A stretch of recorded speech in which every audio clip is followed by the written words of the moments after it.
खुफिया ने हमेशा अनछुए इशूज पर काम किया और आज का प्रोग्राम भी अपनी नौयत का अनोखा प्रोग्राम है। हम खुराक में आजकल सबसे ज्यादा मुर्गी के गोश्त यानी ब्रायलर मुर्गी का गोश्त इस्तेमाल कर रहे हैं। इस मुर्गी को जो खुराक खिलाई जा रही है वो देखकर आपके पैरों तले से जमीन निकल जाएगी।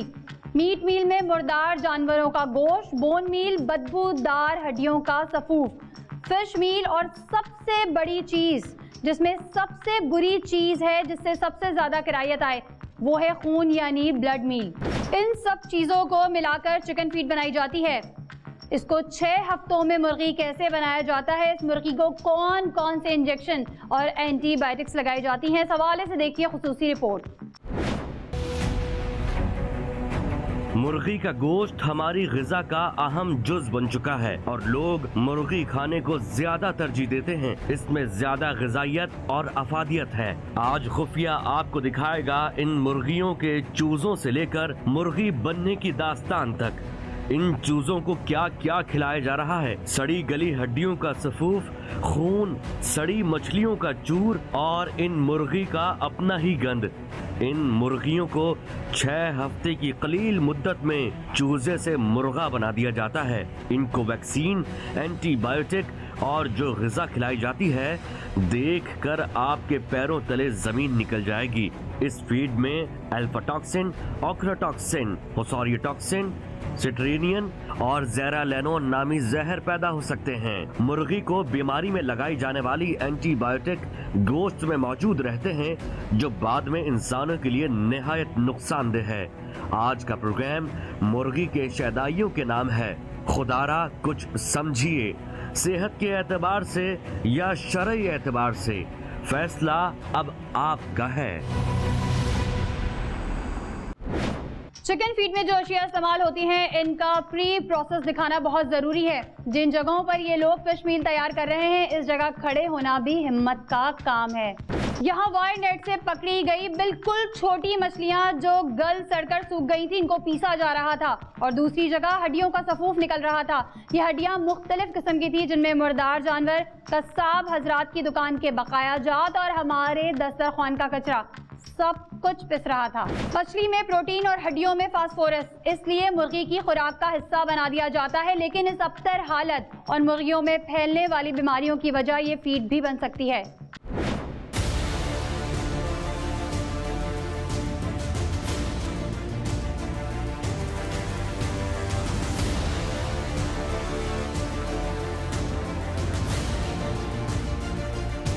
इस वक्त जो हम प्रोग्राम कर रहे हैं चिकन फीड के हवाले से कर रहे हैं और इससे पहले कि हम जो है डिपार्टमेंट के साथ चिकन फीड जहाँ पे तैयार होती है उन फैक्ट्रीज़ पे जाएं, हम आपको सबसे पहले ये दिखाना चाह रहे हैं कि प्री प्रिपरेशन जो प्रोसीजर होता है वो क्या होता है। बेसिकली इस वक्त हम जहाँ पर मौजूद हैं वहाँ पर ये फ़िश जो है वो मील तैयार की जाती है और ये तैयार कैसे होती है।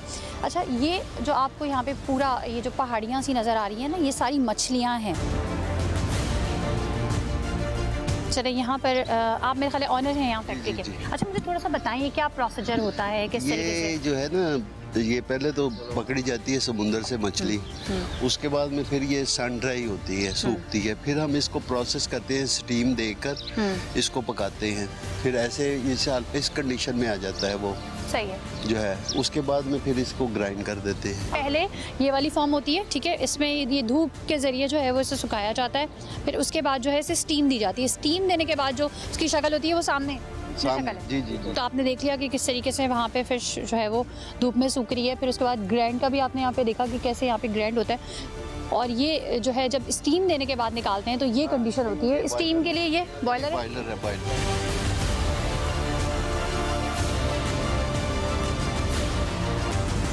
तो ये ऊपर ये खुले आसमान के नीचे जो है वो सूखती है क्योंकि ऊपर आप ये देखिए चील कब्बे इस तरीके से। चील कब्बे को तो हम बैठने नहीं देते ना, और फिर इसकी सफाई भी हम करवाते हैं।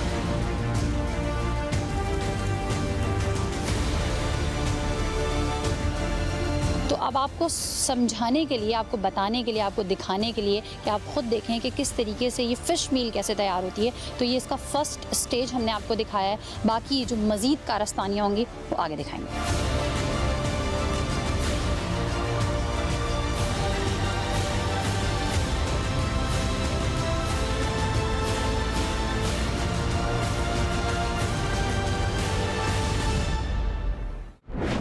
नाज़रीन, इस वक्त हम कराची यूनिवर्सिटी के एनवायरमेंटल साइंसेस डिपार्टमेंट में मौजूद हैं और इस वक्त हमारे साथ डॉक्टर मौज़म अली मौजूद हैं। डॉक्टर साहब, सबसे पहले तो आपके टाइम का शुक्रिया। इस वक्त हम जो है मुर्गियों की फ़ीड के हवाले से प्रोग्राम कर रहे हैं और आपके पास आने का मकसद ये है कि आपसे ये जाना जाए कि आपकी नज़र में ब्रायलर मुर्गी कैसी है और ये मुर्गी सेहत के हवाले से भी बताइएगा कि कैसी है और इसमें ऐसे कौन कौन से कंपाउंड हैं जो मुज़र सेहत हो सकते हैं। देखिए, अगर पोल्ट्री बर्ड को आप एज ए होल में और जिसको लोग कंज्यूम कर रहे हैं तो उसमें पोल्ट्री के मुख्तलिफ ऑर्गन्स हैं। इन ऑर्गन्स के अंदर बाज़ दफ़ा ये होता है कि कुछ टॉक्सिक मटेरियल जो है वो जमा हो जाते हैं। अब ज़रूरत इस चीज़ की है कि ये देखना है कि ये पोल्ट्री बर्ड की बॉडी के अंदर कहाँ से आ रहे हैं। तो हम जो काम कर रहे हैं और ये हमारी ऑनगोइंग रिसर्च है, उसमें एक जो टिपिकल कॉज हमें नज़र आता है वो पोल्ट्री फीड है। और अनफॉर्चुनेटली ये जो पोल्ट्री फीड हमारे यहाँ जिस तरह से तैयार होती है, वहाँ जो मुख्तलिफ हेल्थ या सेफ्टी के इश्यूज़ हैं उनका ख्याल नहीं रखा जाता है। पर्टिकुलरली उसमें जो रॉ मटेरियल हम यूज़ करते हैं उसकी quality up to the mark नहीं होती। मिसाल के तौर पर उसमें पोल्ट्री फीड में हम ब्लड मील यूज़ कर रहे हैं, उसमें हम एनिमल टिश्यूज़ यूज़ कर रहे हैं, एनिमल ऑर्गन्स यूज़ कर रहे हैं, इसके अलावा बोन्स यूज़ कर रहे हैं, इसके अलावा हम डेड फिशेस यूज़ कर रहे हैं। तो कोई चेक एंड बैलेंस नहीं है कि ये जो रॉ मटेरियल हम यूज़ कर रहे हैं पोल्ट्री फीड में, इसकी क्वालिटी को कैसे मॉनिटर किया जाए। तो जो मेन कॉज है पोल्ट्री के अंदर इन टॉक्सिक मटेरियल के एक्यूमुलेट होने का, वो बेसिकली फीड है। सही है। चूँकि आपकी ब्रायलर मुर्गी पर रिसर्च जारी है तो आप क्या समझते हैं कि मार्केट में इस वक्त जो मुर्गी दस्तयाब है और पब्लिक जो है वो उसे खा रही है, तो ऐसी कौन कौन सी बीमारियां हैं जिसमें वो मुब्तला हो सकती है? पर्टिकुलरली मैं बात करूंगा हैवी मेटल की। इन हैवी मेटल में आर्सेनिक है, कैडमियम है, क्रोमियम है, लेड है। ये पर्टिनेंट ऐसे मेटल हैं कि जिनकी बाज़ जगहों पे अप्रिशिएबल क्वांटिटी मिली है जो इंसान की सेहत के लिए नुकसानदेह है। फिश मील और बोन मील पर बात खत्म हो जाती तो भी इतने खतरे की बात नहीं थी। यहाँ तो स्लॉटर हाउस में से निकलने वाले खून को जमा करके इस पे भी ब्लड मील निकाला जा रहा है। समंदर किनारे खुले आम खून को उबाला जा रहा है और खुले आसमान तले सुखाया भी। EPA यानी इन्वायरमेंटल प्रोटेक्शन एजेंसी सिर्फ नाम की है, बाकी इनके अफसरान भी इस जुर्म में बराबर के शराकतदार हैं। वरना इस हद तक गंदगी और ये नाजायज काम समंदर किनारे इतना खुलेआम जो आप देखेंगे, मगर इस ब्रेक के बाद कहीं मत जाइएगा, हमारे साथ रहिएगा। किस तरीके से ब्लड को पहले जो है वो पकाया जा रहा है।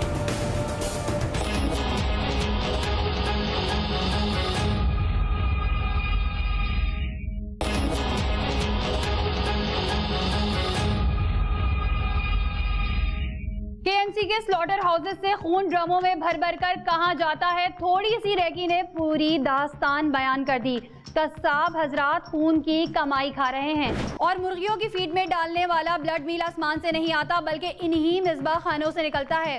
इस्लामी रूह से क्या मुर्गियों का खून खिलाना जायज़ है या नाजायज़, ये भी देखेंगे और मुर्गी की दुकानों से उठने वाला फजला भी दोबारा मुर्गी की फीड में इस्तेमाल कर दिया जाता है, ये भी देखेंगे। खुफिया ने तमाम मनाजिर अपने कैमरों में कैद करके आवाम को दिखाए ताकि एहसास हो कि हम जो इतने एहतमाम से मुर्गी शौक से अपने बच्चों को खिला रहे हैं, इसकी असल हकीकत क्या है। चलें जी, अब ये सेकंड प्रोसीजर है जो हम आपको दिखा रहे हैं। इससे पहले हमने आपको दिखाया था फिश मील, अब हम बोन मील आपको दिखा रहे हैं। लेकिन इसको दिखाने से पहले मैं आपको एक चीज़ दिखाऊंगी। आपको पीछे मेरे बैक पे समंदर नज़र आ रहा होगा। दुनिया भर में क्या होता है कि अपने समंदर की हिफाजत की जाती है, उसे खूबसूरत बनाया जाता है, उसकी खूबसूरती में मज़ीद चार चांद लगाए जाते हैं और कोई भी इस तरह की ऐसी चीज़ होती है वो समंदर से दूर होती है। लेकिन यहाँ पर आप ये देखें कि पीछे समंदर है और उसके करीब किस तरह का काम हो रहा है। और अगर मैं ये कहूँ तो गलत नहीं होगा कि EPA की इन्वॉल्वमेंट के बगैर ये काम हरगिज़ नहीं हो सकता। EPA एनवायरमेंटल प्रोटेक्शन एजेंसी, जिसका बेसिकली ये काम है कि वो हमारे इन्वायरमेंट को, हमारे माहौल को साफ़ सुथरा बनाए। वो क्या साफ़ सुथरा बना रही है कि आप देख लें कि समंदर के किनारे ये काम हो रहा है। ठीक है, वो तमाम हड्डियाँ यहाँ पर मौजूद हैं और फिर ये ख़वातीन किस तरीके से उनको अलग करती हैं, क्या करती हैं, ज़रा इनसे पूछ लेते हैं। सही है, अब इतनी सारी हड्डियाँ यहाँ पर आई हैं, आप क्या कर रही हैं इनको यहाँ पर? छांटी कर रहे हैं। अच्छा, यहाँ पे पता होता है कि कौन से जानवर के ये खुर हैं, सींग हैं और ये हड्डियाँ हैं, पता होता है? वो नहीं पता कुछ करते नहीं सर पता। चांटी। हाँ, हर तरह का जानवर होता है, कुत्ता, गधा, भैंस, बकरी, हर तरह का जानवर होता है। कि इससे पहले हमने आपको फिश मील दिखाई, अब हम आपको बोन मील दिखा रहे हैं। वहाँ से छाटी होने के बाद यहाँ पे क्रश होता है। देखिए, जो पहली दफ़ा क्रश होता है उस वक्त उसकी क्या कंडीशन होती है, फिर यहाँ पे क्रश होता है, सेकंड कंडीशन आप इसकी देखें, और उसके बाद जो पाउडर फॉर्म में हो जाता है, जिसके बाद ये चिकन फीड की फैक्ट्रीज़ को जो है वो सप्लाई कर देते हैं, वो भी फॉर्म में आपको दिखाते हैं।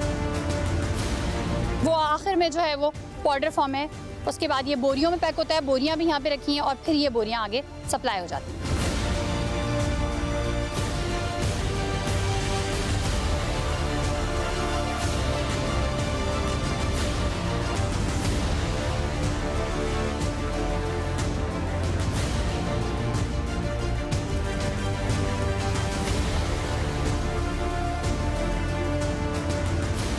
नाज़रीन, इस वक्त हम KMC के स्लॉटर हाउस में मौजूद हैं। इससे पहले बोन मील दिखाई थी, अब आपको ब्लड मील बताते हैं कि किस तरह से जो है वो तैयार की जाती है। अच्छा, ये खून से भरी हुई गाड़ी है, कहाँ लेके जा रहे हैं? ये खून नहीं है इसके अंदर, फिर क्या है? खाली है, खून से खाली है। खून तो है ना? खून इसके अंदर नहीं है, खाली गाड़ी है। अच्छा, खून छोड़ दिया फिर? हाँ, खून छोड़ा, खून का मेरा खत्म है। चलिए, ये खून से भरी गाड़ी है, इनका कह रहे हैं कि खून जो है वो सारा हमने छोड़ दिया। ड्रम देख लें आप, कैमरा आपको दिखाएगा कि खून से भरा हुआ है।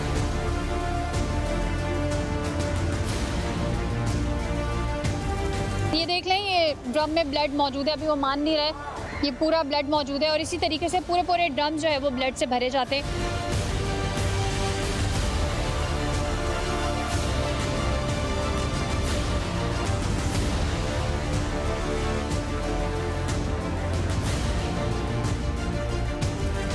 कि आप देख लें, आखिर हम उस जगह पे पहुंच गए जहाँ पे वहाँ से ब्लड लाकर यहाँ पर किस तरीके से जो है वो सुखाया जाता है। ये देखें, यहाँ पे मौजूद है, यहाँ पे मौजूद है। जब ये ड्राई हो जाता है तो फिर किस तरीके से जो है इसको जो है वो वही पाउडर की फॉर्म में, जैसे पहले मैंने आपको दिखाया था कि फ़िश को किस तरीके से वो ड्राई होती थी, फिर उसका दाना बनता था, बिल्कुल उसी तरीके से जब ये ब्लड जो है वो ड्राई हो जाता है तो फिर इसको पहले प्रॉपर ड्राई करते हैं और फिर इसको भी सुखाने के बाद उसी तरह बोरियों में जो है वो पैक करके चिकन फीड तैयार करने वाली तमाम फैक्ट्रीज़ को जो है वो सेल आउट कर देते हैं।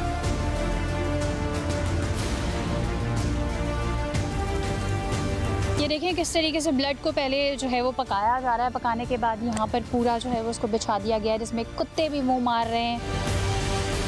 ये आप देख लें कि वहाँ से पूरे पूरे ड्रम्स भर के यहाँ पर आ रहे हैं, उनको पकाया जा रहा है, पकाने के बाद उसे ड्राई किया जा रहा है, ड्राई करने के बाद उसे बोरियों में बंद करके उसकी फीड तैयार की जा रही है।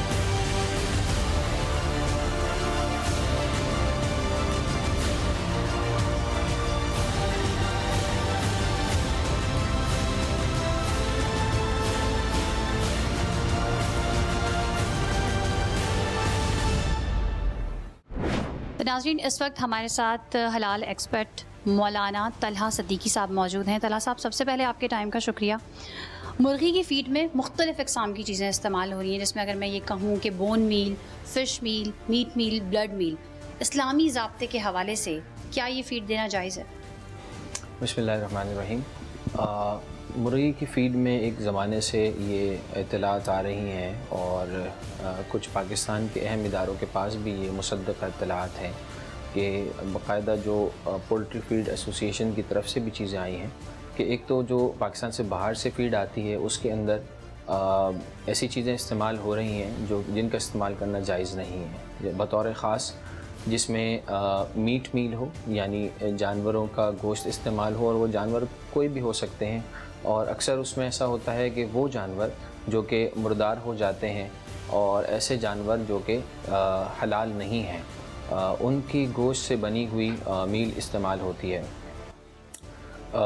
और पाकिस्तान के अंदर मुख्तलिफ़ स्लॉटर हाउसेस है, ये मुसद्दक़ा इत्तलात है कि वहाँ से खून जमा किया जाता है और वो खून इस्तेमाल होता है इसलिए ताकि मुर्गी जल्दी उसको खाकर बड़ी हो जाए।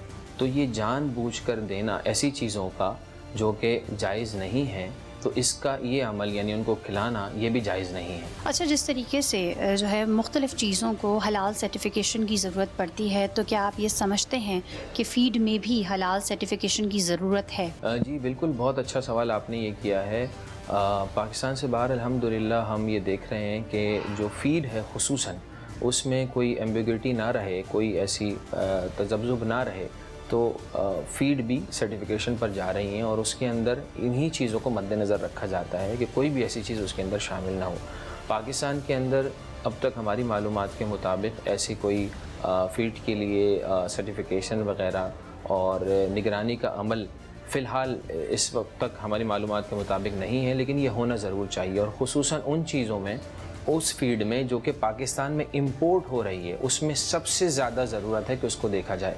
और रिकॉर्ड पर है, इंडिया से आए हुए हमारे बहुत सारे मेहमान हजरात ने बाकायदा अपने बयानात में, यूट्यूब पर वगैरह भी मौजूद है, आप देख सकते हैं कि उसमें बाकायदा कहा है कि किन चीज़ों की मिलावट हो रही है। इसीलिए ज़रूरी है कि जो चीज़ें पाकिस्तान के अंदर मुर्गी की फ़ीड के हवाले से, उसमें दवाइयाँ भी शामिल हैं, उसके अंदर ग्रोथ के लिए जो मुख्तलिफ हार्मोन्स इस्तेमाल होते हैं, चीज़ें इस्तेमाल होती हैं, खुसूसन उसमें उसको ज़रूर देखा जाए कि आया वो चीज़ें दुरुस्त हैं कि नहीं हैं। सही है, जैसे आपने कहा कि तमाम स्लॉटर हाउसेस से खून वगैरह जमा होता है, ब्लड मील की सूरत में, वो भी फीड में डलता है, तो वो फीड जायज़ नहीं है जी। तो वो फीड जो है वो मुर्गियों को खिलाई जा रही है, यानी कि चूज़ा जो है वो तैयार होके जो है चिकन बन जाता है।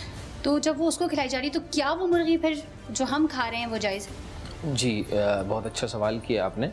अगर किसी भी जानवर में, चाहे वो मुर्गी हो या कोई और बकरा हो, गाय हो, कोई ऐसी चीज़ उसको खिलाई जाए जिसका असर इस हद तक गोश्त में सराहियत कर जाए कि वो उसमें से बैड स्मेल आए, तो जब तक ये उसके अंदर वाज़े तौर पे अलामात मौजूद होंगी, जब तक उसको खाना जायज़ ना होगा, उसमें कराहत होगी। प्री ट्रीटमेंट और प्री प्रोसेस तो हमने आपको दिखाया कि चिकन फीड में क्या क्या डलता है। अब सिंध लाइफ स्टॉक के डायरेक्टर हजरात इस बारे में क्या कहते हैं, ये जानना भी निहायती जरूरी है। मुर्गी के चूजों से लेकर मुर्गी बनने तक कौन कौन सी अद्वियात लगाई जाती हैं जिनसे मुर्गी इतनी जल्दी तैयार हो जाती है, और इन मुर्गियों का गोश्त खाना क्या इंसानी सेहत के लिए खतरनाक हो सकता है, ये और बहुत से सवालात जिनके जवाबात आप देखेंगे मगर इस ब्रेक के बाद। वो देख लें, उन्होंने सामान नहीं दिखाया, वो चले गए।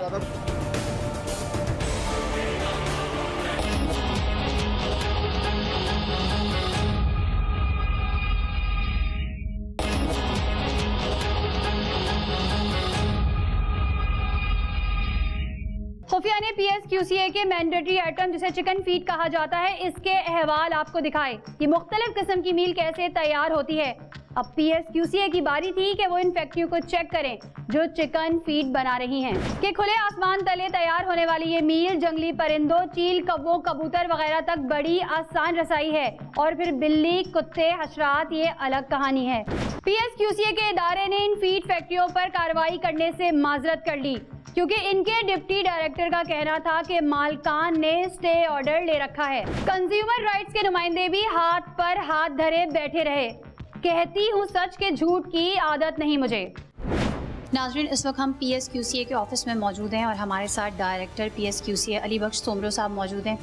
अली बख्श साहब, जितनी भी चिकन फीड तैयार हो रही हैं उन तमाम को आपके लाइसेंस की ज़रूरत है, लेकिन बदकिस्मती से किसी भी एक फैक्ट्री के पास PSQCA का लाइसेंस नहीं है, और ना सिर्फ लाइसेंस नहीं है, आप उन पर कार्रवाई भी नहीं कर सकते क्योंकि उन्होंने मुअज़्ज़ज़ अदालत से स्टे ऑर्डर लिए।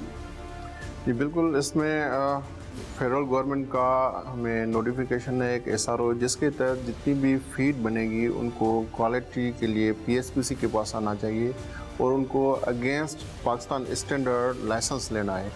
मगर अनफॉर्चुनेटली जब हमने अप्रोच किया उनको तो वो सारे कोर्ट में चले गए और सिंध हाई कोर्ट से उन्होंने स्टे ले लिया है, और स्टे के बाद अब हम ना उनको लाइसेंस दे पा रहे हैं ना उनकी क्वालिटी चेक कर पा रहे हैं। आप उन जगहों पे जा सकते हैं जहां लोग ये कह रहे हैं कि हम चिकन फीड के लिए तमाम मटेरियल दे रहे हैं। देखिए, हमारा जो इस वक्त मैंडेट है वो है फिनिश प्रोडक्ट के ऊपर। तो अगर फेडरल गवर्नमेंट मैंडेट है आपका कि आप उस पर काम ही नहीं कर सकते और ना ही माजी में कभी किया? नहीं, इसमें देखिए मुख्तलिफ डिपार्टमेंट होते हैं, जैसे जो फिनिश एंड पैक गुड्स होती हैं उसके लिए हमारे पास मैंडेट होता है। उसके अलावा जो रॉ मटेरियल नहीं कर पा रहे हैं, सिर्फ इस वजह से रिस्ट्रिक्टेड हुए हैं कि स्टे लिया हुआ है उन्होंने हाई कोर्ट से पे। सही है, यानी आप बेबस हैं इस वक्त। हम जो है इसमें फील्ड में बिल्कुल ही बेबस हो गए। सही है, तो फिर हम हाथ जोड़ के जो है वो मुअज़्ज़ज़ अदालत से अपील करते हैं कि ऐसे लोगों को जो कि इंसानी जानों से खेल रहे हैं, कम से कम उनको तो स्टे ऑर्डर ना दें।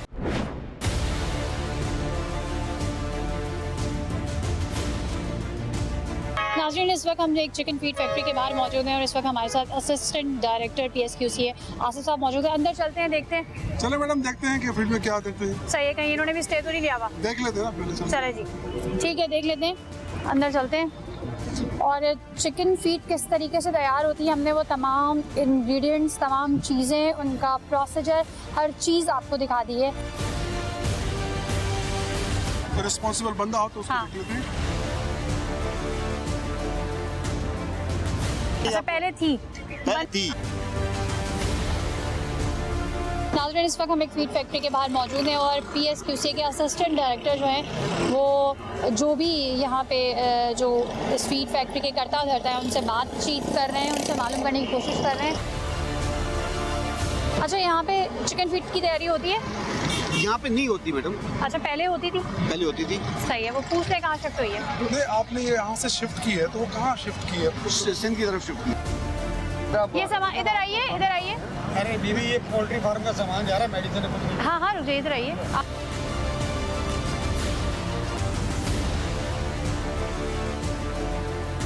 वो देख ले, उन्होंने सामान नहीं दिखाया, वो चले गए। अब इन्होंने एक सैंपल, इनका कहना है हम यहाँ ये काम नहीं कर रहे, कहीं और अंदरूनी सिंध ये काम होता है। और इनका कहना है कि जो जो चीज़ें जो है मैंने दोहराई हैं, ब्लड मील वगैरह, ये तमाम चीज़ें यूज़ नहीं होती, फ़िश मील यूज़ होती है। बाकी इन्होंने कहा कि हमारे पास एक सैंपल प्रोडक्ट मौजूद है, वो दिखा देते हैं और ब्रीफ कर देते हैं कि ये चीज़ें यूज़ होती हैं। PSQC के डिप्टी डायरेक्टर हमारे साथ मौजूद हैं आसिफ साहब, वो भी देख कर बता देंगे कि आया ये प्रोडक्ट जो है सही है या नहीं है।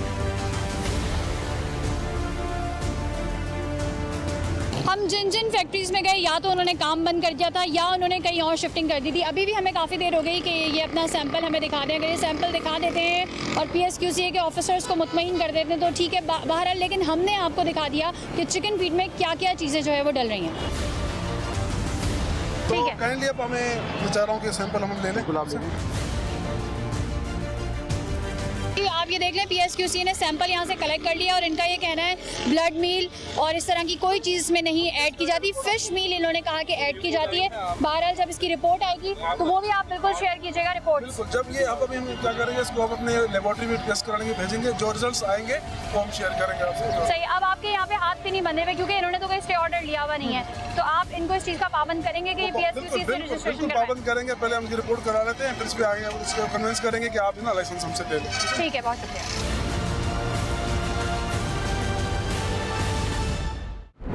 नाज़रीन, इस वक्त हमारे साथ doctor Hidayatullah Soomro, senior research officer live stock department से हमारे साथ मौजूद हैं। बहुत शुक्रिया आपके टाइम का। अच्छा, सबसे पहले हमें जानना चाहेंगे कि आखिर ब्रायलर मुर्गी है क्या? ब्रायलर मुर्गी हम बेसिकली इसको कहते हैं जो गोश्त देने वाली मुर्गी होती है। असल में ये हमने 4000 से 5000 साल पहले जो है इसको डोमेस्टिकेटेड किया हुआ था। ये हमारी जो असील मुर्गी है, ठीक है, असील मुर्गी को हमने क्या किया था, उसका जो मेल है वो लेके फीमेल दूसरी यूरोपियन कंट्री से लेके इसको क्रॉस किया था। ये रिसर्च चली आई थी, तकरीबन 100 साल तक लगते हैं एक ब्रीड बनाने में। ये जेनेटिकली इम्प्रूव्ड ब्रीड है और इसको हमने ऐसा बना दिया है कि अगर हम इसको खाना थोड़ा भी दे दें तो ये वेट ज़्यादा करेगी, इम्प्रूव ज़्यादा करेगी, अंडे ज़्यादा देगी। फीमेल जो है उसको हम लेयर बोलते हैं, वो अंडे देती है। मेल जो है हम खाते हैं ब्रॉयलर, उसको ब्रॉयलर बोलते हैं। सही। हमने तो यहाँ तक सुना है कि जब 6 हफ्ते से ज़ायद हो जाते हैं तो उसको ग्लूकोज भी दिया जा रहा होता है और मुख्तलिफ़ किस्म की मेडिसिन दी जा रही होती हैं। असल में वो जो अनस्किल पर्सनस होते हैं, फार्मर्स होते हैं, जिनको नॉलेज नहीं होती, वो यूज़ करते हैं और उनको ये यूज़ नहीं करना चाहिए। इससे नुकसान भी हो सकते हैं ह्यूमन लाइफ को। अच्छा, हमने ये देखा कि घरों से आगे जितने भी फ़िश फार्म जो बने हुए हैं वहाँ पर जो है मुर्गी की बीट जो है वो डाली जाती है। अगर यही बीट उनको ग़िज़ा के तौर पे इस तरीके से दी जा रही है तो उसमें कितने मतलब एंटीबायोटिक्स मौजूद होंगी? एंटीबायोटिक के ये जो रेजिड्यूज़ होते हैं वो 70% अगर होंगे और वो मछलियों को खिलाएंगे तो मछलियाँ बीमार होने के चांसेस ज़्यादा होते हैं। ठीक है, और अगर मछलियाँ बीमार ना हों और वही मछलियाँ इंसान खा रहे हों, अगर उसमें आर्सेनिक कंपाउंड्स हैं या टॉक्सिन्स लेवल ज़्यादा है तो आपका स्किन कैंसर हो सकता है, लिवर सिरोसिस हो सकती हैं, ठीक है। और दूसरा हार्ट जो आजकल चल रहा है कि भाई हार्ट अटैक हो गया, वो भी हो सकते हैं। पोल्ट्री फार्म में काम करने वाले अशखास ज़्यादातर गैर तालीम याफ्ता होते हैं, लेकिन इनके पास मौजूद अद्वियात पर लिखे अज़ा आप बखूबी पढ़ सकते हैं। 1.5 महीने में तैयार होने वाली मुर्गी ना तो दौड़ सकती है और ना ही मुर्गियों को चलने फिरने में कोई आसानी है। सिंध लाइफ स्टॉक डिपार्टमेंट ने जिस तरह के अमराज और इनके इलाज के जो तरीके बताए वो हम आपको दिखा रहे हैं। मगर कहानी सिर्फ मुर्गी की हद तक नहीं। शहर कराची में बिकने वाली फ्रेश वाटर फिश जिनमें दैया, गुलफाम, मुराकी और सोल शामिल हैं, इनकी परवरिश के लिए मुर्गियों की बीट को खुराक के तौर पर दिया जा रहा है। खुफिया ने फिश फार्म जाकर इस राज को भी आश्कार किया, जो आप देखेंगे मगर इस ब्रेक के बाद। कि अपनी ज़बान में ये इनका कहना ये है कि ये मुर्गी का गोबर है, यानी कि चिकन की जो बीट है, मुर्गियों की जो बीट है वो यहाँ मौजूद है। इनका कहना है हर 3 महीने बाद पूरा एक ट्रक जो है वो यहाँ पे डाला जाता है।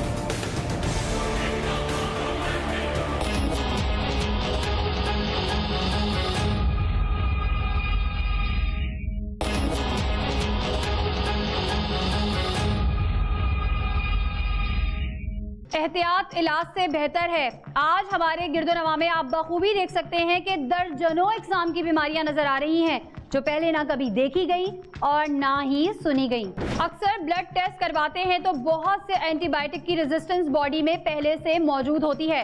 वजह यही है कि हमारी खुराक में ये एंटीबायोटिक शामिल हैं। फार्मी मछली हो या मुर्गी, दोनों हमारे लिए खतरनाक हैं। ये जिंदा मछलियां देखने में जितनी अच्छी हैं उतनी खतरनाक भी आप खुद ही देख लीजिए। हमारा मकसद किसी की दिल आजारी या कारोबार तबाह करना नहीं, हम वो दिखा रहे हैं जो हकाइक हैं जिन्हें फार्मर भी झुटला नहीं सकते। अवाम के साथ होने वाली ज्यादती का इख्तिताम यहाँ नहीं हुआ, बल्कि हम और आप ताज़ा पानी की जो मछली पकड़ कर खा रहे हैं उनको मुर्गी की बीट खिलाई जा रही है, जिसमें 70% एंटीबायोटिक और एफ्लाटॉक्सिन होने के चांस होते हैं। दरिया और झील की मछली खाने वाले ये जरूर देख लें कि ये मछली किस कदर खतरनाक साबित हो सकती है। तो नाज़रीन, इस वक्त हम कराची यूनिवर्सिटी के फूड एंड साइंसेस डिपार्टमेंट में मौजूद हैं और हमारे साथ असिस्टेंट प्रोफेसर डॉक्टर गफरान सईद साहब मौजूद हैं। गफरान साहब, सबसे पहले आपके टाइम का शुक्रिया, हमेशा आपको जहमत देने पहुंच जाते हैं।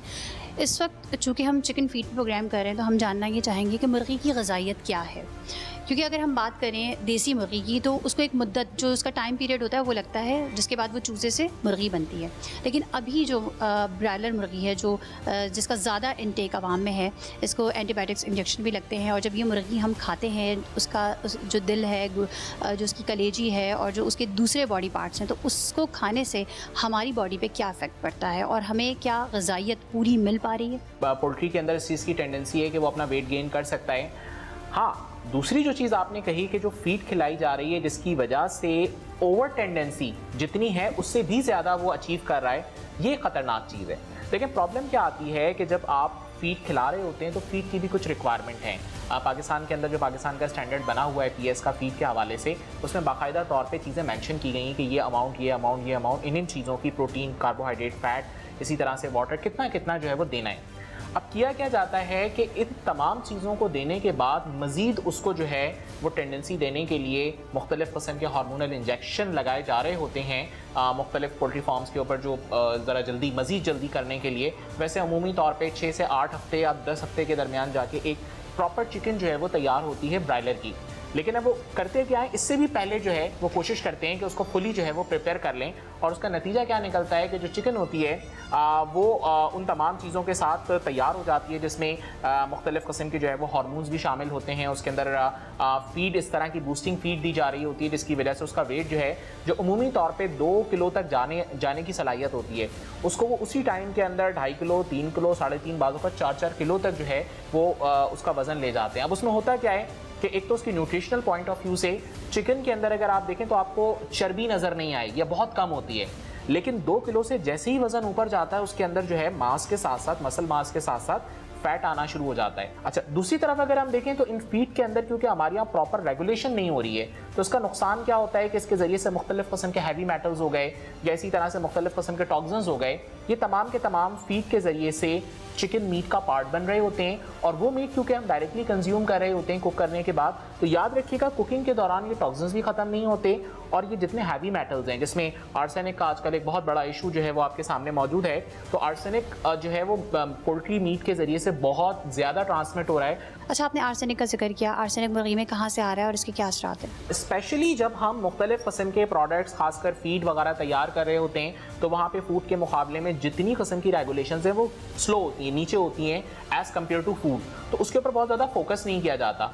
यही वो बुनियादी रीज़न है कि जब तक हम पीछे से अपना जो हमारा एग्रीकल्चर है उसको कंट्रोल नहीं करेंगे, वहाँ पे आर्सेनिक जो कंटामिनेट हो रहा है from industry, from environment, from other different resources, जब तक हम वहाँ से उसको प्लांट्स में आने से नहीं रोकेंगे और प्लांट से फिर फीड में या फूड में आने से नहीं रोकेंगे, जब तक हम इस आर्सेनिक के जो है वो चेन के ऊपर ब्लॉक नहीं लगा सकते। जी, मुर्गियों की बीट से जो मछलियों की खुराक तैयार की जा रही है वो शरअन मछलियों को खिलाना ये नाजायज़ है, और उसकी वजह ये है कि इस्लाम एक पाकीज़ा मज़हब है और वो उसमें जहाँ ख़ुद इंसानों की अपनी खुराक वो हलाल अज्जा से और पाक अज्जा से होना ज़रूरी है, बिल्कुल उसी तरीके से मछलियाँ और चरिंदे परिंदे जो इंसानों की खुराक बनते हैं उनकी खुराक का भी हलाल और पाक अज्जा से तैयार किया जाना ज़रूरी है। तो मुर्गियों की बीट का मछलियों की खुराक में इस्तेमाल करने का अमल भी नाजायज़ है, और इस से जो खुराक तैयार की जा रही है वो खुराक मछलियों को खिलाना ये भी नाजायज़ है। जहाँ तक ऐसी मछलियों की हिल्लत व हुर्मत का मसला है कि क्या उन मछलियों का खाना हलाल होगा या नहीं होगा, तो इस हवाले से इस्लामी उसूली हुक्म ये है कि अगर उस खुराक का असर मछली के गोश्त में आता है, यानी मसलन उसके गोश्त में ऐसी स्मेल आ जाती है जैसे नापाक चीज़ों के खाने से उमूमन पैदा हो जाती है, तो फिर उस मछली का गोश्त खाना जायज़ नहीं होगा।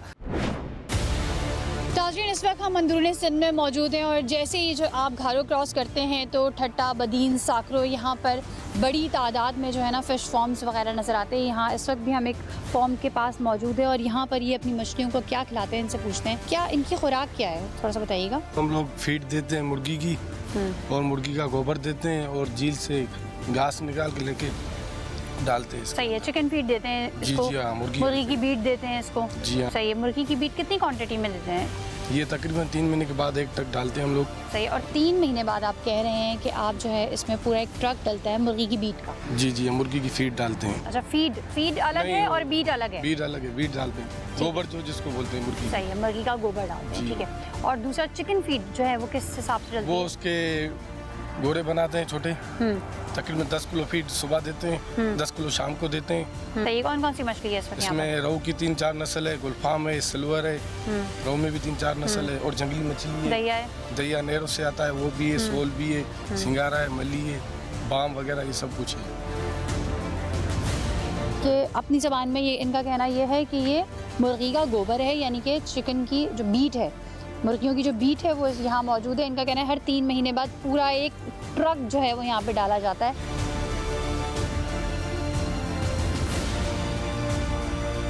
अच्छा, ये मछली निकाल के दिखा सकते हैं आप? जी जी, दिखा दें ज़रा, कौन कौन सी इकसाम है अभी ये निकाल सकते हैं? जी हाँ, निकाल के रखिए, कुछ 3-4 दाने पड़े हैं, रोहू की नस्ल है। सही, किधर है वो? जी हाँ, बाजू में। फॉर्म की मछली कैसी होती है देख लें आप। ये मीठे पानी की मछली है और इसको क्या क्या खिलाया जाता है वो भी मैं आपको पहले बता चुकी हूँ। ये और नस्ल ये बता रहे हैं गुलफाम। चलें, आपने ये देखा कि इन्होंने खुद अपने मुंह से एक्सेप्ट किया कि मुर्गी की जो बीट होती है, जिसको ये मुर्गी का गोबर कह रहे थे, ये किस तरीके से जो यहाँ पे जो मीठे पानी की जो मछलियाँ होती हैं इनको किस तरीके से खिलाया जाता है। पूरा इन्होंने कहा कि 3 महीने में एक पूरा लोडेड ट्रक होता है जो यहाँ पे डालते हैं और उसकी जो बाक़ियात हैं वो आपको यहाँ पे किनारे पे क्लियर जो है वो दिख रही होंगी। और फिर इनका ये कहना था कि चिकन फीड जो बेसिकली जो है वो मुर्गियों को खिलाई जाती है, मुर्गियों के लिए ये खुराक तैयार की जाती है, वो भी उन्होंने कहा हम सुबह और शाम 10-10 किलो जो है वो तैयार करके इनको खिलाते हैं।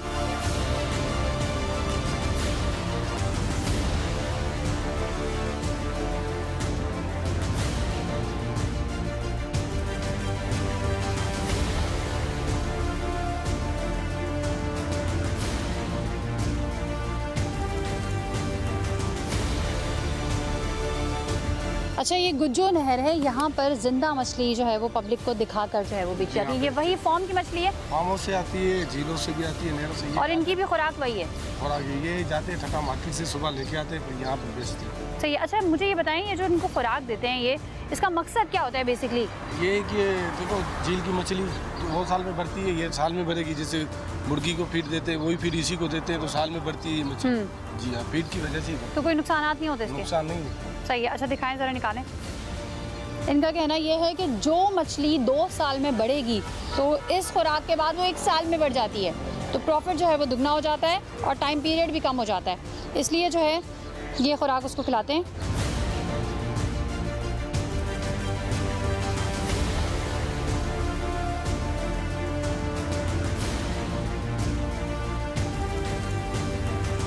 अच्छा, ये देख लें, ये गुलफाम मछली है और इसका भी वजन कितना है?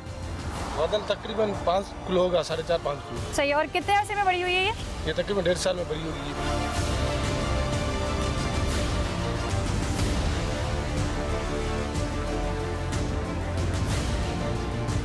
अच्छा, ये बताएं कि इसका वज़न कम क्यों होता है और जो फॉर्म की मछली होती है उनका वज़न ज़्यादा क्यों होता है? असल में ये बात है कि जो फार्म में मछली लोग पालते हैं ना, तो उसमें उसको मुर्गी के वाला फीड खिलाते हैं और गोबर खिलाते हैं उसको और घास देते हैं, तो इसलिए उनका मछली का वज़न ज़्यादा बढ़ता है। और जो झील वाली मछली है ना, वो अपनी खुराक अपने ढूंढते हैं उधर, उसको कोई भी चारा नहीं मिलता है, वो बेचारे अपने खुराक खुद ढूंढती है उसको, इसलिए उसका वज़न कम होता है। सही। अच्छा, ये उसको तो आप फीड देते हैं, उसके अलावा जो है वो चिकन की बीट भी जो है वो देते हैं, लेकिन ये अपनी खुराक को ढूंढती है, तो इसके जायके में और उसके जायके में क्या फ़र्क होता है? क्योंकि आपको पता है कि फार्मी वाली जो फीड होती है उसमें और उसमें ये फ़र्क है, उसमें कोई भी टेस्ट आपको नहीं मिलेगा। और उसके अपना घास का अलग टेस्ट हो कि कुदरत का नज़ारा, उसमें घास है तो उनका टेस्ट अलग होता है। और उसमें ये कि उसको फीड भी देते हैं और पता नहीं क्या क्या किस्में, कभी दवाई भी देते हैं, गोबर भी देते हैं, तो उसमें टेस्ट कभी भी नहीं होता। ये दवाई कौन सी देते हैं? दवाई ये है कि मछली बढ़ाने की दवाई देते हैं। मछली बढ़ाने की? हाँ, उनका अभी नाम मुझे तो नहीं आता, लेकिन हम देते हैं उनको, डॉक्टर से लेके उनको देते हैं। सही है। वो तरीका क्या होता है उसको डालने का? उसको पानी में डालते हैं और हम ये भी देते हैं खाद भी देते हैं, जो हम ज़मीन में लगाते हैं ना खाद, वो उसका मछली का खाद भी मिलता है। सही है। आप खाद उसमें डालते हैं। सही, आपने इनकी बात सुनी। इनका कहना ये है कि जो नहर की मछली होती है वो ज़्यादा बिकती है, लोग उसकी जो है वो ज़्यादा डिमांड करते हैं, लेकिन जो ये फार्म की मछली होती है, जबकि इसका वज़न भी ज़्यादा होता है, इसके लिए 100 जतन भी करने पड़ते हैं, इनको दवाई भी डालनी पड़ती है, मुर्गी की बीट भी देते हैं, चिकन फीड भी देते हैं, लेकिन उसके बावजूद जो है अगर एज़ कम्पेयर नहर की मछली से किया जाए तो ये इतनी ज़्यादा बिकती नहीं, लेकिन वज़न में बहुत ज़्यादा फार्म की मछली होती है।